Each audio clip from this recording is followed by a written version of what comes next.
Are you someone who thinks and feels and cares deeply? Are you someone that's been told in a corporate space that there's something wrong with you because you do?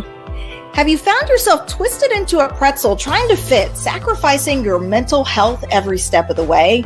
Well, this conversation is for you. Today, I'm talking to Kelly France, a culture and purpose champion.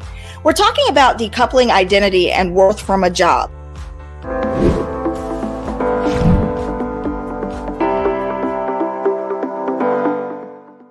So excited to have Kelly here. This feels like a mini reunion. Kelly and I went to college together and we've stayed connected on LinkedIn, and she had a post on social media that really resonated with me. And I said, oh my gosh, we have to have this conversation because I know you are not alone in the feelings that you shared. So Kelly, you've been with LinkedIn now for a few months, right?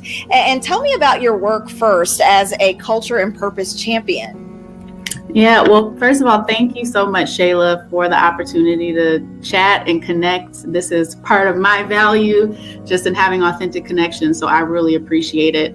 I've spent the last 15 years in corporate spaces helping the company tell stories with all types of audiences.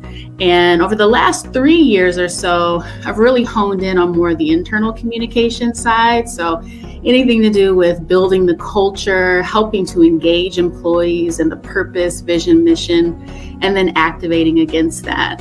And in my new role, I'm focused on leading diversity, inclusion, and belonging communications, really helping the employees understand the strategy, but also understand the role that they play in bringing diversity, inclusion, and belonging to life, because it really does take the entire company and the people within it to make progress. That is such an important message. And what connected with me in a post that you shared on social media, you launched right into what is a very vulnerable space to really put yourself out there and share who you are. And you talked about being a person that feels and cares deeply, and those aspects of who you are not always being well received in corporate spaces. Can you talk a little bit about that? Sure. Yeah, that was a very vulnerable post, and I was shaking a little bit before I hit post, but the response was really overwhelming. And it shows that when you step out on faith and in honesty and vulnerability, it really can connect with people. But I have always been the sensitive kid, even as a young child. I was talking to my mom earlier this week, just prepping for this conversation, and she's always told me, like, you had colic, you were a colicky baby, you were always crying, and the only way I could get you to stop crying was to really connect with you and hold you. And not that I need somebody to coddle me as an adult, but it's so interesting to me that even as a child, as our human nature as children, we desire connection. And that was healing for me as a baby. And as I just reflect on just growing up, I was always someone who felt very deep. And I felt things deeper than it seemed other people around me did. I would express deeper as well, but I also it wasn't just focused on me. I could kind of feel the energy and the feelings of other people as well. And, I think that in itself is not bad, but if you are in an environment where you're receiving messages that something is wrong with feeling deep, there are so many messages we get as Black women in particular around being the strong Black woman. There's lots of studies around the strong Black woman schema and how damaging that can be to us as Black women, because we're not superwoman. We are human. And so, I think that over my life, just hearing those messages that, oh, you're too sensitive, or suck it up, or, I think I just over time started to internalize some of those emotions. And, it wasn't really taught to me early that it's okay to feel, but really the difference is, what do you do with that emotion? And that's really where emotional intelligence really comes in. It's not that you're not supposed to feel, it's that you have a choice around how you will respond with that emotion in a productive way. As it relates to corporate spaces, for so long, there was a image of what successful looks like in corporate America, what professional looks like in corporate America, as far as how you should look, how you should speak, how you should present yourself. And growing up in that corporate space, I knew how to turn on the corporate version of Kelly. And over time, I started to realize and understand how much of what was considered professional was steeped in what white older men deemed was professional. And clearly I'm not white nor a man. And so I think over time, when you start to turn off elements of yourself, it can really dim your light. It can dim your creativity. And, a lot of microaggressions I faced in the workplace, aside from being a sensitive soul, but also just being a Black woman navigating those spaces, was really damaging to my mental health. I can tell you so many stories, but one that comes to mind, particularly around like natural hair, right? I remember there was this one older person on the team, white man, and I wore my hair natural for the first time actually in my career to work. And he came up to me and he said, in front of a large group of people, "Oh, hey, Kel, wow, what happened to your hair? It looks like you stuck your finger in a light socket." And I literally looked this man in his face and I said, "No, this is how my hair grows out of my head, like with a straight face." But what's interesting, Shayla, about that interaction is that I'm the one that received feedback behind closed doors that I was being too sensitive in how I responded to him. And so in no way was his comment acknowledged as wrong, as inappropriate, but I was the one who was getting feedback. And I remember that just really confused me because I corrected him. I didn't yell at him. I just, with a straight face, told him no. And and it was clear that wasn't funny to me. And we moved on. And so I think that's just an example of the disservice I think people do to people when they are then given feedback around what is natural to them. As women, we're told we're aggressive when we're actually being assertive. And so I think that's just one example of the many kind of microaggressions that really have had a toll on my mental health. And that's important to mention because when you get that kind of feedback, it can really go one of two ways with someone. It can make them more fearful of being more themselves, or it can make them, in your case, you were in a position where you told him how you actually felt, but at the end of the day, can impact how someone's able to show up in a workspace. And it probably, as you mentioned as well, can impact the creativity you get in your work environment. Because if people are afraid to show up and share who they are and feel received, then there's probably a ton of ideas that never get introduced into the space because people don't feel safe being themselves there. Absolutely. And that's why it's so critical to create this environment of belonging and inclusivity, because you begin to get the best of who that person really is. And in order for any team to advance in the right direction, you need different ways of thought. You need different thinking, different perspective, or else we'll just produce more of the same. And that is not conducive to growth. So you're absolutely right. And let's talk about how you coped with the feelings that you had over the years when you were kind of navigating the reality of who you are as a person, accepting I am this person who is sensitive, who feels, who really connects with other people, and coping with this world that is telling you that the person you are is not okay. What did you do in those times to try to cope with those feelings? Did you try to ignore them? Did you recognize them? Did you seek out help? What did you do? Yeah, it wasn't a one size fits all response to that. I think in the beginning, I tried to change who I was and did that for many years, or just try to set that part of myself aside because it was clear that it was not welcome in that space. But also feeling very bitter about it, and not really understanding the impact of that, but just continue to keep it moving.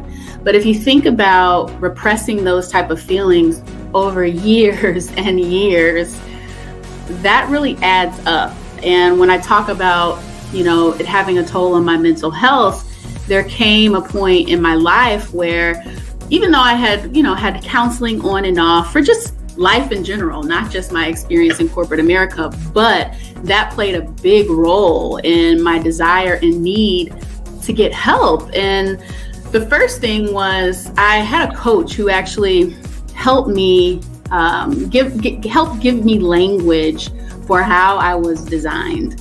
I think really embracing the fact that authenticity is a value. I read a book, it's such a great book, and I always recommend it. It's called Your Life's Purpose by Michael Lozier. And he talks about that everyone has fulfillment needs, and that when you are in a space in your life when you don't feel fulfilled, you don't feel like you're operating at your best, it's probably because you're not getting your core fulfillment needs met. And so I read the book and did the exercises and identified my fulfillment needs as authenticity, connection, community, freedom, and contribution. And so that began to give me language for, okay, where am I not getting this met? So that was kind of the first step of just really understanding who we are. Sometimes we're just so busy living and, putting on for other people that we don't take the time to really interrogate our own identity, understand our identity, so that we can then use that in a way to live from a place of our values. And so that was step one, but over time I realized, I understand who I am at the core, but I still began to see inconsistencies in me operating to my fullest potential. And that began to frustrate me. On and off with counselors from time to time, more short term, they would help, for that time. But then I started to notice a pattern of always going back to kind of this sad place, really. And I didn't understand. I shouldn't logically be sad. I have a great career. I have family that loves me. I'm healthy. What is the problem? And so long story short, I was attending a church at the time, and one of the people that I met there, she talked about her career and that she was a life and leadership counselor.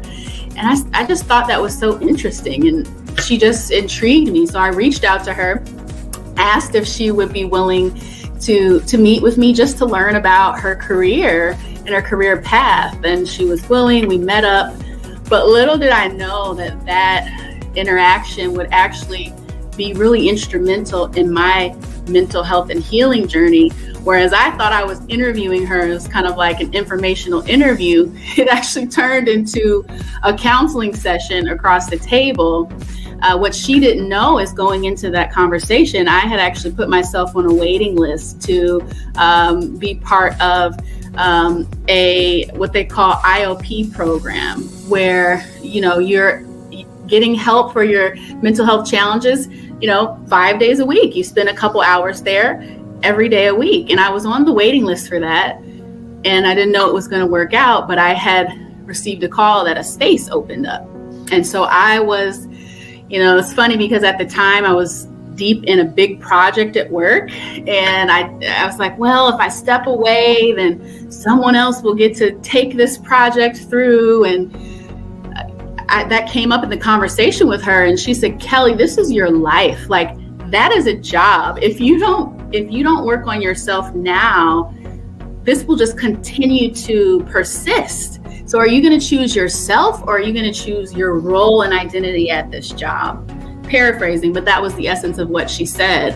And so after that conversation, I decided to take the time away from work. Thankfully, and it is a privilege when you have these type of benefits, I was able to spend a couple of months really focusing in on my mental health through that program, particularly in the areas of depression and anxiety. And when I tell you it was transformational for me to really have an opportunity to step away from the day-to-day and go deep in terms of the root cause of maybe some of my thinking patterns and why I was the way I was. It was just so useful and helpful and transformational in really my healing journey.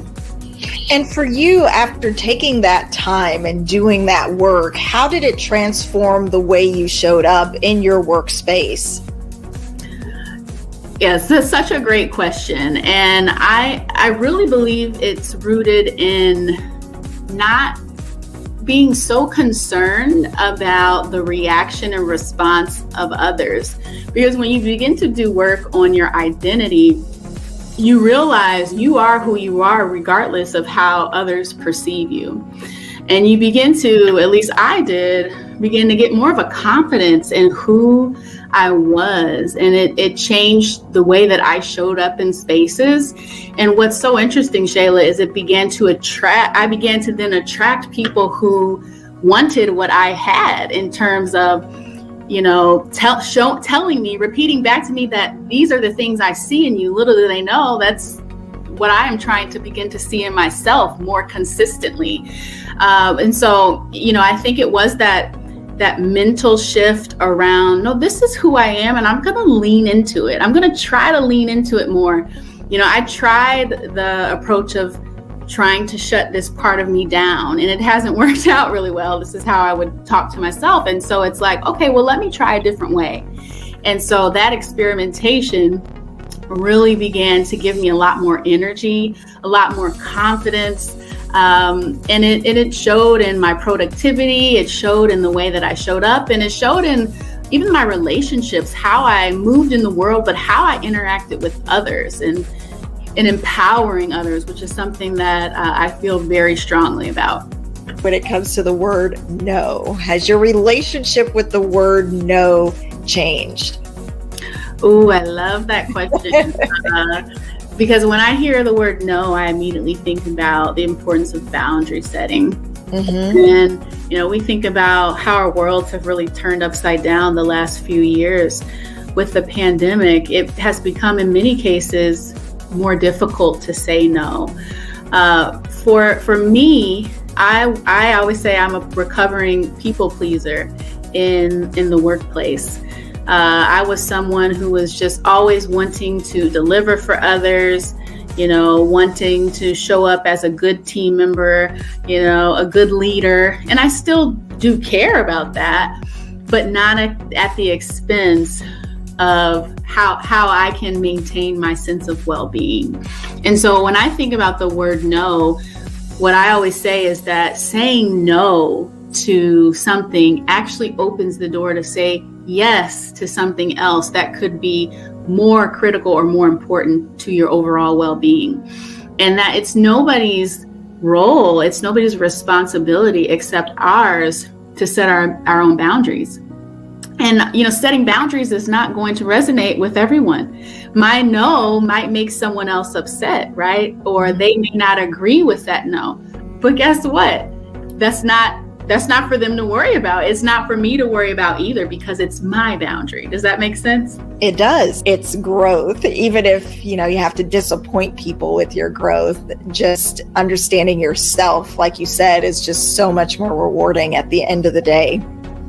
For sure. And I just want to build on that a little bit. Yeah. I think people are drawn to others who set good boundaries. It's interesting because, I've had a chance to reset in my new role and new culture, new company. And I've learned a lot of lessons around boundary setting in the past that, I've already had to put into practice. And it's interesting that people around me, peers, and even some leaders have talked to me after meetings or, pinged me on IM and said, wow, I've really noticed how you set that boundary. Like, I'm really working on that. Thank you. That's inspirational to me. Mm-hmm. And so I think particularly for those who are in leadership roles, it's important to model boundary setting, because then you also then begin to give permission to your team to do the same. In the same token, as people are listening, I don't want you to wait for someone to give you permission to set your boundaries either. It's great if they do, but if they don't, it is still our responsibility to understand, what is it that I need to operate at my best? And it's not a selfish perspective. Some people may try to gaslight that and say, oh, you're not being a good teammate. Actually, when you set boundaries, you're able to be your best and then give your best to whatever spaces you find yourself in. And so in the end, when we take care of our well-being, it actually helps everything that we're connected to. That's such an important message. And we have to remind ourselves, just because we're setting boundaries or we're not going to everything that someone else thinks that we should be at, or doing everything that someone else thinks that we should do, that we're in some way less than or not good enough or not enough in what we're doing because we set boundaries, right? Absolutely. And I have even found that it helps when I share my values with people that I work with and people that I'm connected to, because it's helpful in them, helping them understand who I am, what's important to me. It sometimes, I think, encourages other people to think, well, wow, do I know my values? So it can be kind of we help each other in this process, right? So when we see other people setting clear boundaries, when we see other people taking care of themselves, when we see other people living from their values, it actually inspires us to think about, okay, if I'm not doing that, how do I do that better? And so there is that ripple effect to our earlier conversation around wanting to help people. These are small ways that we help others just by living in our truth and living according to our values. I love that perspective. That is so important. Your curiosity led you to study human development, psychology, and counseling. So let's talk about the 5 concepts that you say people should normalize. And we'll go through all of them. One of them, kind of the title of our conversation today. The first one is decoupling identity and worth from a job. Why is that important for people to do? Ooh, yeah. So much of who we are. Let me take a step back. So we spend a lot of time at work. So it can be very easy to associate what we do with who we are. And so I think thinking about identity, these are the pieces of our self-concept, right? It can be what you do for a living, but it's a lot of other things. And so I think the challenge becomes when you start to give more weight to a job per se, at the expense of all the other pieces of who you are. And so one, it starts with understanding yourself, spending the time to really investigate your past, your present, your proclivities, your nature. And as I shared earlier, just that takes time, that takes work. But when you do that work and you understand your identity, when it's not attached to a job, when it is attached to a job, what happens if you lose that job? What happens when you move to a different job?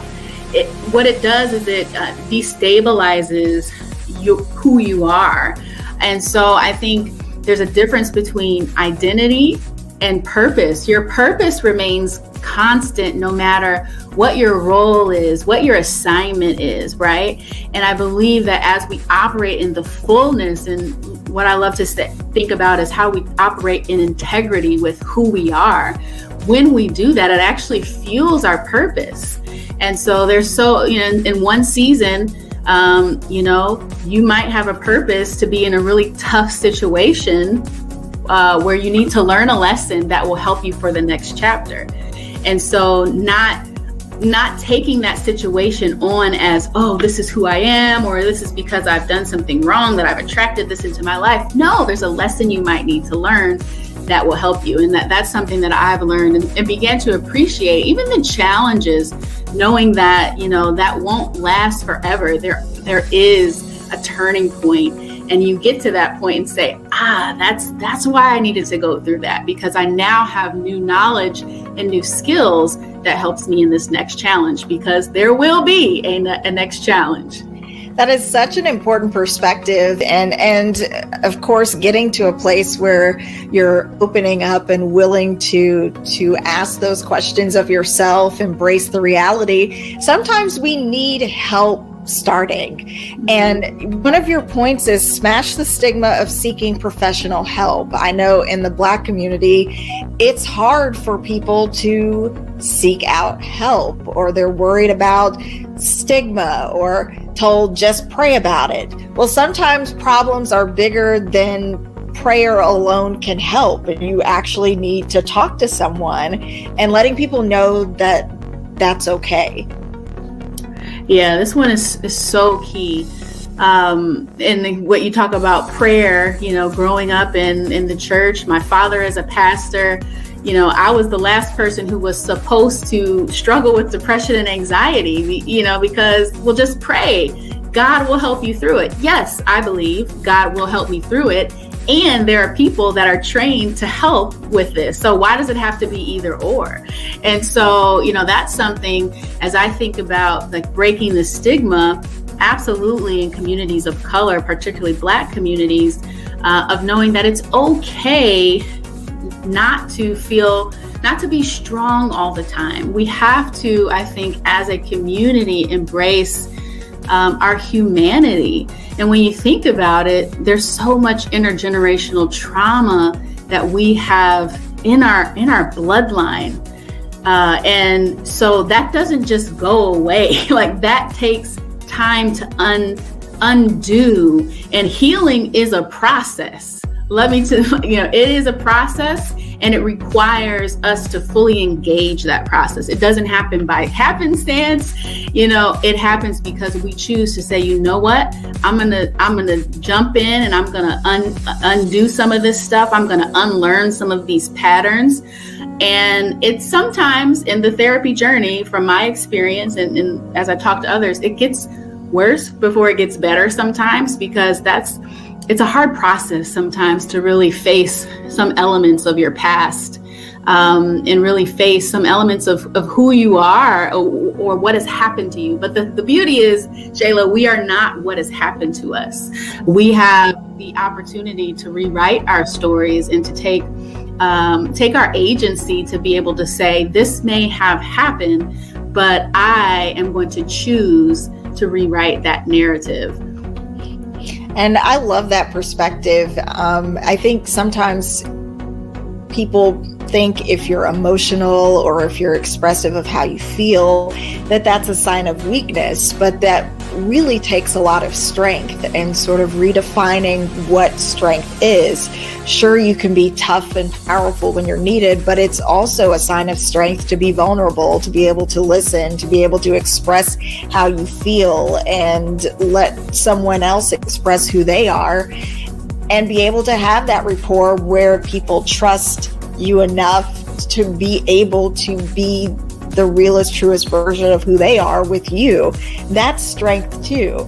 And so strength takes so many forms, and normalizing it in all its forms, and saying it's okay if he's crying. It's okay if he's or she is sharing, what they really feel on the inside, and creating spaces where people feel safe to share those things, as opposed to keeping them all boxed up inside, unable to talk about it.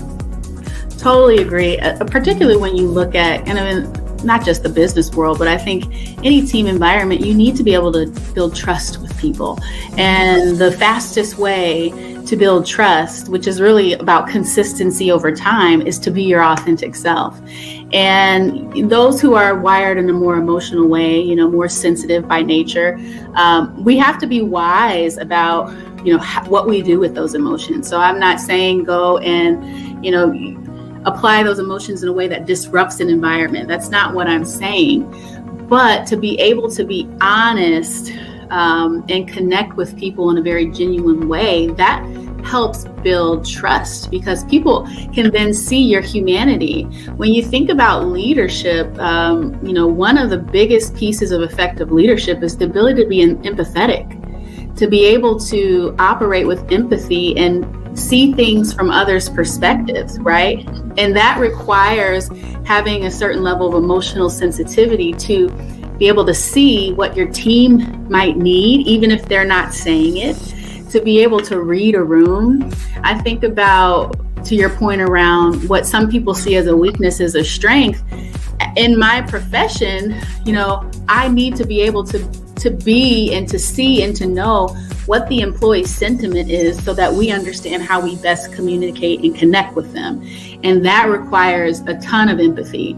And in any kind of communication, empathy is needed, right? To be able to connect with that audience, you have to be able to put yourself in their shoes. And so I think those who are more highly sensitive in nature, we have a strong degree of empathy, which actually is a strength, particularly now in an environment where corporate America is really trying to understand how do we truly look after the well-being of our workforce as we think about what these last few years has really done to people.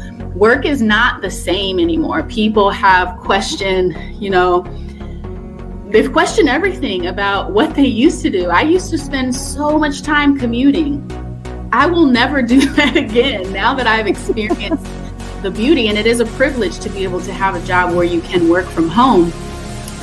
It's just not worth it anymore. And so in some ways that has been a silver lining to give an opportunity and create that space to reevaluate what was and understand what is going to work for developing Kelly and our well-being, right? Because what was not doing that in a productive way, for me at least. Mm-hmm. And one other thing that you talked about is the importance of embracing lifelong learning. Follow your curiosity, whatever that thing is that piques your interest. Go read about it, go look into it, find a video to watch, find out why that kind of grabbed your eye. That's so important to do, right? Yeah, it is. So, you introduced me as, this corporate communications professional. That's a part of my identity. But, I've always been super interested in just human development and why people do what they do. And, how do you motivate change in people? And how do you really help contribute to human flourishing? And so I decided actually during the pandemic to enroll in classes to study psychology, human development, and counseling. And now 2 years later, I'm done with all my required classes. So I've been a full-time graduate student and a full-time corporate employee and have excelled in both.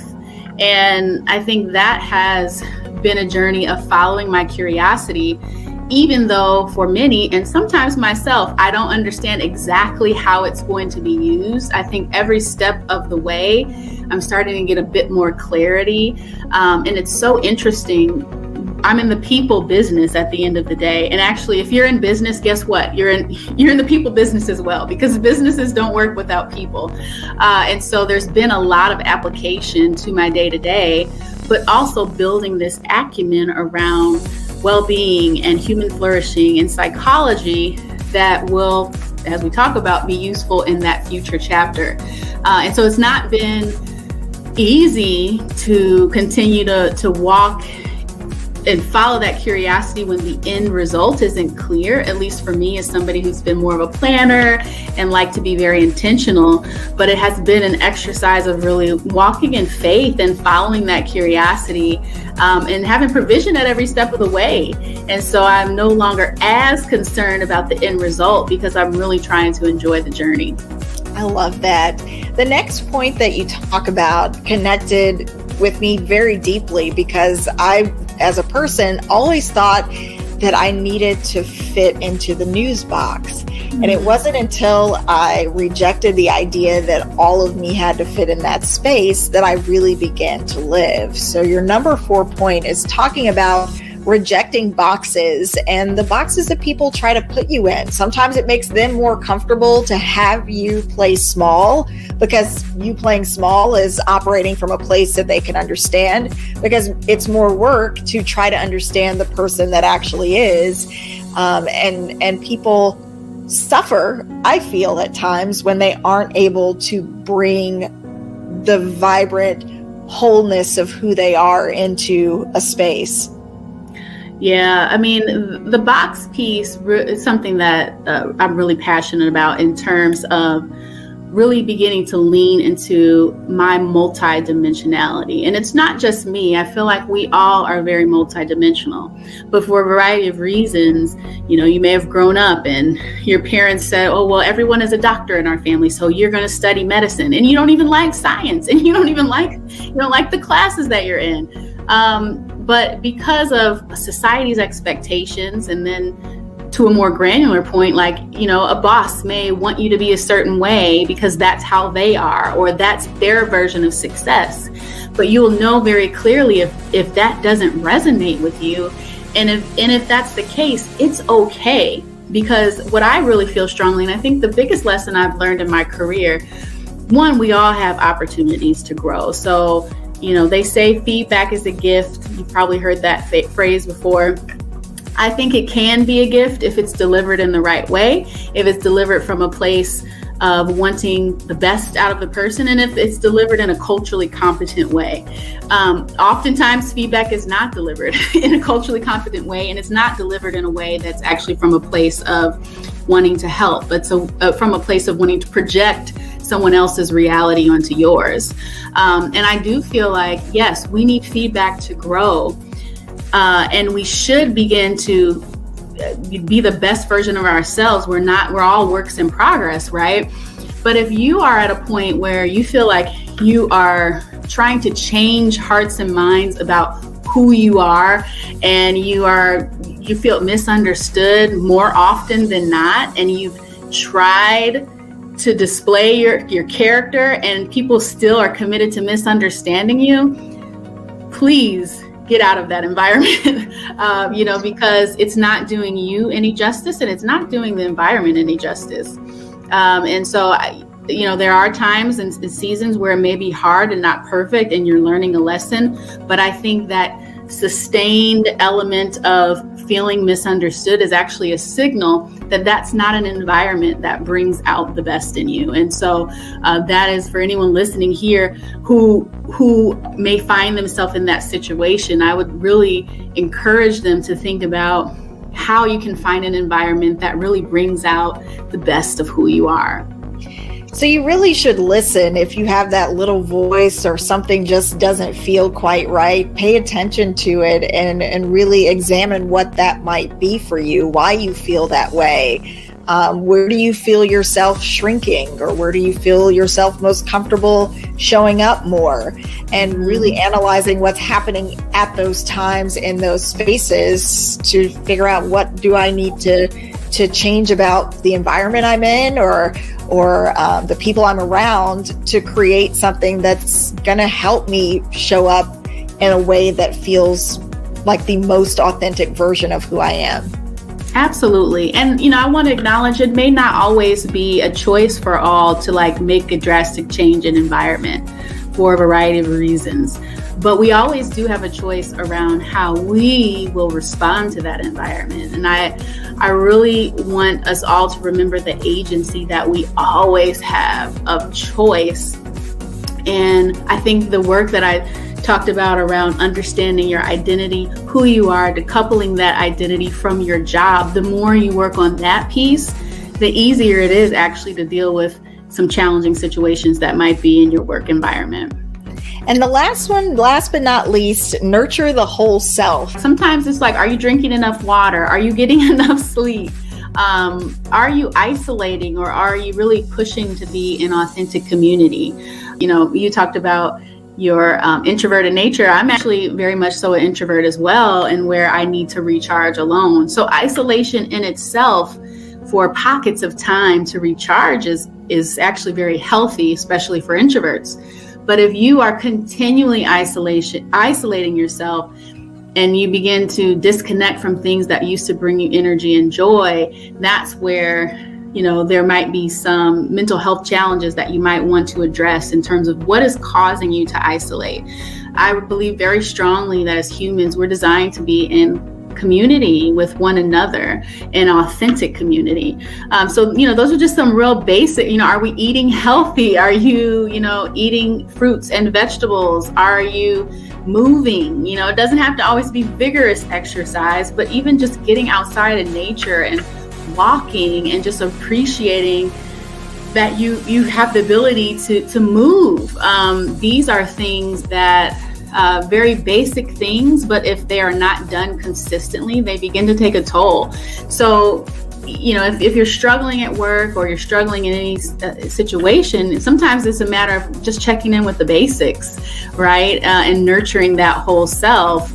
And then once you do that, then it becomes even easier to think about, okay, in terms of what I love to do, right? I wanted to share this story just in terms of identity. Maybe 4 or 5 years ago, I had the chance to go to Ghana in Africa. And, one of the things that really struck me about the culture of the people there was just how intentional names were. People are given names based on the day of the week they were born. And it made me get curious about, okay, well, what does my name mean? And I learned that Kelly is Irish for warrior woman, and Christina means anointed by God. And so when you think of that, putting that together, I am an anointed warrior woman.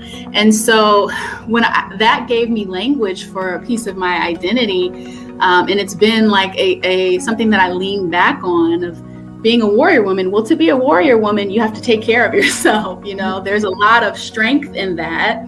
Speaking of strength, I thought, okay, growing up, I was weak because I was emotional, but wait a second, being able to be courageous, share your emotions, being able to create spaces where other people feel safe to do that as well, that's a way to operate as a warrior, right? And so, it's just so interesting to be able to think about how much control we actually have. There's so much in the world that we cannot control. I mean, we've all learned that, right? But the things that we can, why don't we grab hold of the things that we can actually influence? And I think the more that we uncover that we actually have more influence than we think, it's just very empowering. When hearing about you connecting with your name and the meaning, it made me think of you connecting with the person you've always been. Now you're just living that out in a more vibrant and confident way, but you've always been that strong person. There's strength there's strength in being emotional. There's strength in being someone who feels deeply. And the whole journey has sort of brought you to now where you're really embracing those pieces of who you are. And you've always been that person. And there's always strength in that. Well, thank you. Yeah, I do feel like, we do know who we are sometimes, but it's buried underneath a lot of mess sometimes. And so, even though the meaning of my name came in adulthood, I asked my mom, did you know what that meant when you named me? She's like, no, I just thought it was cute. But, it was one of those light bulb moments that started to put a lot in perspective around things I've gone through in life, how I'm wired, what I believe is part of my destiny and purpose moving forward. And it just was like, wow, like I'm an anointed warrior woman. And so, everyone's story might, your name might not have this huge, big meaning, but that doesn't mean that your life doesn't have meaning. And we're all connected. I always say this, our lives are connected to others. And so it is not only in our best interest to be who we were called to be and walk in that more consistently and fully, but the beauty is that when you do that, then you begin to help those around you elevate just by nature of being who you are. And I get chills when I think about, how much of an impact our lives can have on others. Some people have big visions to change the world. in my case, it's more so I'm connecting with people who could change the world, and so as a future counselor, in a non-traditional way, that is a part of my destiny. And that's something that is very exciting. And it makes me want to press and push through the challenges to really be all that I've been called to be. I love that. If there's anything that you could leave people with today, what would you want them to take away? Ooh, that's a good one. There's so much. I would say we have the power to really create the life that we desire, that you aren't, your story may not be what you had hoped at this stage, but don't give up hope, that there's always a choice that you can make to then turn a situation around. And also I would say, really push into community, really identify, even if it's just one person in your circle that you can really trust and confide in, that makes a difference, because we are not designed to do life alone. And so those are just some parting words I would share with everyone. And such an important message.